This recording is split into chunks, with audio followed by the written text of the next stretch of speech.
Finding the help you need among the numerous cancer support networks can be challenging, especially if you're not sure where to look or who to ask.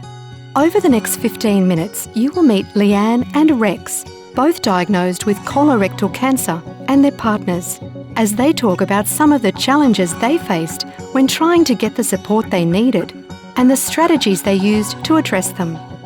You will also meet Kim Hobbs, an oncology social worker, who will discuss some of the common challenges and what can be done.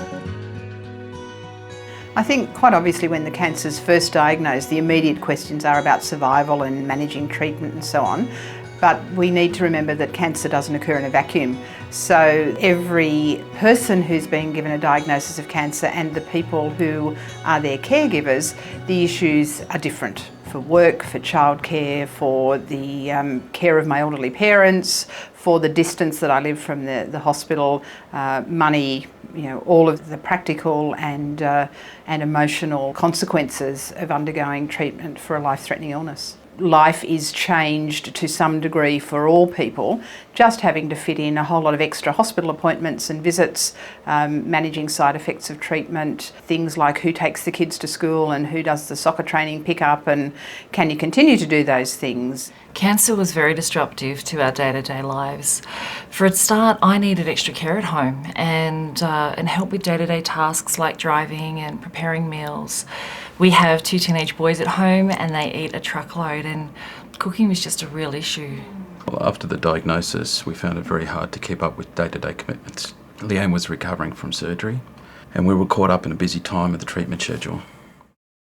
The biggest problem for people newly diagnosed with cancer is that they, generally speaking, don't know, firstly, what services they'll need, and secondly, once they've identified what they need, where they might find them. So a really good place to start is with your treatment centre, so either with your cancer care coordinator or your social worker, to just identify what the problems might be and be forearmed, I think, which is handy for knowing where your resources are when the need arises. I think after they've asked at their treatment centre for the specific resources that might be available through the actual cancer care centre, the other thing that they should think about is contacting their local cancer council. All cancer councils in each state have a helpline, and people can contact there and they can be sent information and booklets. And of course there's the Coping Together booklets that will be useful to them at various stages of the illness and treatment and recovery. We had no idea about support services that were available to us. It didn't help that we were reluctant to ask for help, especially when we were facing financial pressures during treatment. I suppose we were just a bit too proud and a bit too stubborn to ask for help early on. I started asking other women in the treatment room when I was getting chemo, and it seemed that they were mostly talking to the social worker at the hospital, so I requested a time to chat with her. Well, the Coping Together booklets were a very good help. They helped us identify where we're at and where and how we could get help. People have some concerns about legal issues. So making a will, enacting an enduring power of attorney, an enduring guardian. Now, these are things that sometimes when you talk to people, they say, oh my goodness, I think they're telling me that I've better get my affairs in order. Maybe I'm going to die. The prognosis isn't as good as they've told me. And the way that I talk to people about that is to say, this is something that all of us over the age of 18 should have already had in place in our lives, and most of us haven't. Oh, I'd been thinking for years about setting up a will and, getting my affairs in order, as they say. But, it seemed a bit defeatist and maybe even early. Being told I had cancer was definitely the push I needed, wasn't it? I didn't have a solicitor or anything, so we just contacted the public trustee, and it really wasn't that complicated, and it was like a weight had been lifted off my shoulders once it was all done. In terms of looking at the supportive care needs of people, we need to take a really global assessment of how they and their families manage the financial impact. We have a fantastic, essentially free healthcare service, but there are unanticipated costs of treatment. So pharmaceutical costs can mount up. People have to stop working or reduce their hours of work or have extended periods of leave from work, and so they sometimes need some guidance in accessing Centrelink payments. When Rex was first diagnosed, I started to worry about how we were going to cope financially. I didn't bring it up at first because here he was going through a life-threatening situation and all I could think about was our finances. I brought it up with my doctor one day though, and she took it really seriously and told me to bring it up with a social worker at the hospital, and they helped me work out what we needed to do. I was so relieved, and I think Rex was glad that we took it all in hand. There's a big untapped resource out there of family and friends, often standing by and really wanting to help, but not wanting to intrude and not wanting to take over. When people are offering help, it's because they want to help you, and giving them a task to do or a job that will help you to manage getting through your treatment is as helpful to them as it is to you. I almost felt ashamed about having to ask for help. I felt like I should have been able to look after Rex myself. But it got to a point where I just couldn't cope anymore, and I was surprised how willing our family and friends were to offer help once they knew that I was struggling. Family and friends were such a great support. Some of them were great at taking the boys to activities that they needed to go to, and some did grocery shopping and housework and preparing meals for us. My sister was a great support. She came to appointments with me when George couldn't come, and she was just a great shoulder to cry on. There can be a real benefit in finding a connection with other people who are at a different point on the cancer journey from you are. So the reassurance that people do get through this treatment. There are different ways of managing your life and of coping with chronic illness. So there's nothing quite like knowing that somebody else is walking in a similar direction as you are. And it's down the track when you're not having quite as regular contact with your treatment team. Treatment's finished now, and that's great, and you're not going for appointments every other week, and there are a whole lot of advantages to that, but your safety net's gone as well. And so that's often the time that couples find that they need to connect with someone else at that level that says, what is it like to live this new experience of being someone who's been treated for cancer? One of the biggest challenges during Rex's treatment and recovery was a feeling of isolation. I've never felt so alone. Lots of people were worried about Rex and concerned about his recovery, but I really had no one who I could confide in. I felt like no one really understood how I was feeling, and it was really hard to get the emotional support that I needed. I was originally worried that the support group that I went to would be just a big sob fest of people feeling sorry for themselves, but actually it turned out to be the opposite.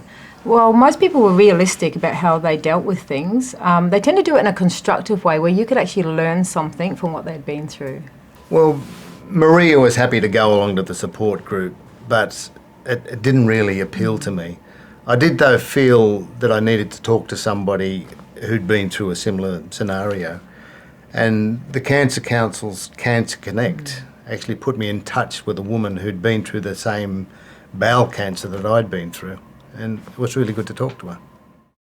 One of the less understood services that's available is the notion of respite care or carer respite. It's a recognition that going through treatment and caring for someone who's going through treatment is difficult. So for the person who's been treated for cancer, the respite gives them some nurturing and some looking after. For the carer, it gives them a break so that they might be able to go on a holiday or even have a day a week where they can go and see a movie or catch up and have coffee with friends.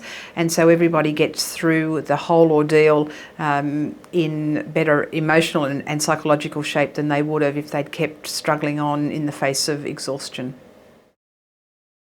The role of the social worker isn't well understood in the general community. The way that I like to explain my role to the new families that I'm meeting is that what I'm here to help with is to get you and your family through this experience in the best possible shape. Having a social worker is a really big help.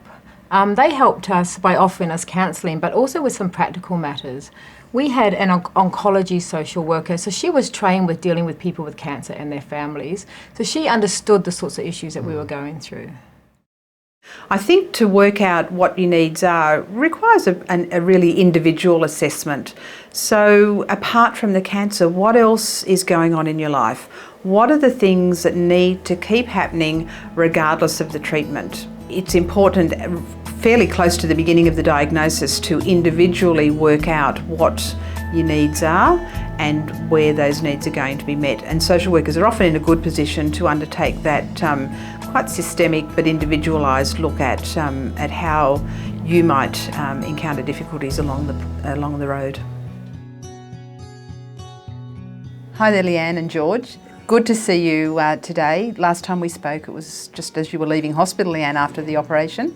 And I thought it'd be a good chance to catch up and see how life's been in the few weeks. It's been a bit of a roller coaster, up and down with getting used to the treatments and what happens with that, and adapting home life around appointments, and trying to keep the boys' life as normal as they possibly can. And George realising that he's a great carer and he's caring for me really well. So if I were to say to you, how are things at home now and what are the changes that you're noticing, where would you start? I guess there's a few things. Foremost is the care, and Leanne's care is clearly the forefront of what we're trying to do and achieve, and the quality of her care at home.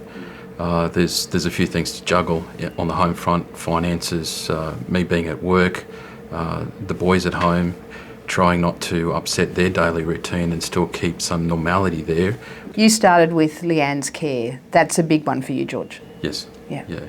What are your concerns there? Primarily, Leanne's been the carer.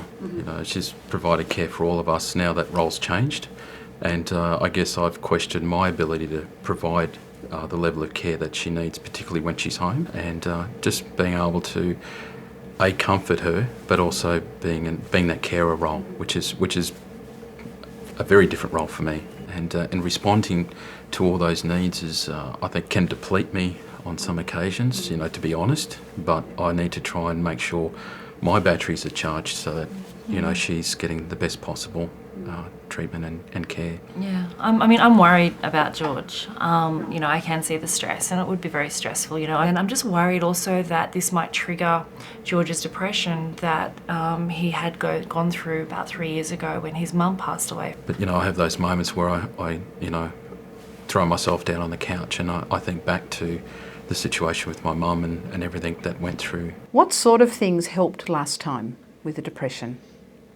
Initially, as you say, I tried to sweep things under the carpet and muddle through things to some degree. It wasn't until I saw the effects of what I was doing and clearly cutting people out, which the main thing was actually A, to talk to somebody, and B, sort of reintroduce my wife into what's going on in my life. Oh, the boring old issue of transport. I heard you say that that's a bit of a problem. Trying to just work out the logistics of the transport and getting to and from places, and factoring in George's work. So transport can be a little bit tricky. Yeah. Well, there's a couple of options there. So there's community transport that is available for a very small charge to drop you to and from treatment. So to do that, to organise that, talk with the reception people at the cancer centre. They'll be able to organise that for you. But another thing to think about is taking up offers from friends and family about, what can we do to help? Yeah, we have been getting, since the word go, we've been always getting offers of all sorts of help. I think I just need to be able to let people be able to help me. And with the kids, I think that's a good start. Okay. Because asking for help is in fact the first sign of saying that you're taking control of your situation. So what I'd like to do is to make this a regular time to catch up with you when you're back to see the professor, to see how your chemo's going. Is that okay with you? Yeah, sounds good. Yeah, that's good. Yeah. I think it's really important to stress that not everything that happens is bad, and that here are some opportunities for growth and change. Not the way you choose to improve your character, but nevertheless there are some opportunities here where we can really come to appreciate what really matters in life and what's important. And so that's where things like your resources from the Cancer Council, your Coping Together booklets, will give you some ideas about enhancing the quality of your relationships in all aspects, so that while you do lose a lot through the cancer, you can come out at the end of treatment saying, there are a whole lot of things that are better than they were before I had the cancer.